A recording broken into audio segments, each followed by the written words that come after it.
વિદ્યાર્થી મિત્રો, આવા પ્રશ્નોની અંદર ક્યારેય પણ તુક્કાઓ નહીં લગાવવાના. કેવી રીતે સોલ્વ કરવાનો ચલો જોઈએ. લેડ નાઇટ્રેટ છે.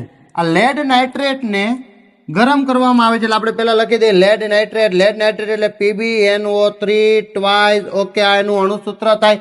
લેડ નાઇટ્રેટને ગરમ કરો. ગરમ કરતા શું મળે? યાદ રાખવાનું કે વિઘટન પ્રક્રિયામાં પહેલી નિપજ હંમેશા ઓક્સાઇડ મળે.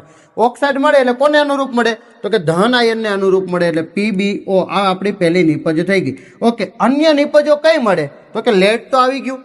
હવે વધ્યું NO3 એટલે કે નાઇટ્રોજન. નાઇટ્રોજનને અનુરૂપ વાયુઓ છૂટા પડે એટલે નાઇટ્રોજન ડાયોક્સાઇડ વાયુ છૂટા પડે. અહીંયા ઓપ્શનમાં ચેક કરીએ ને તો NO2 એક જ ઓપ્શનમાં દેખાય છે. આપણો જવાબ આ આવી ગયો. આ ડન જવાબ. સાથે સાથે અન્ય નિપજ શું મળે? તો કે ઓક્સિજન વાયુ પણ છૂટું પડે છે. તો આ પેર આપણો જવાબ રહેશે. આવી રીતે સમીકરણ લખીને આપણે આ પ્રશ્નોનું સોલ્યુશન કરવાનું છે.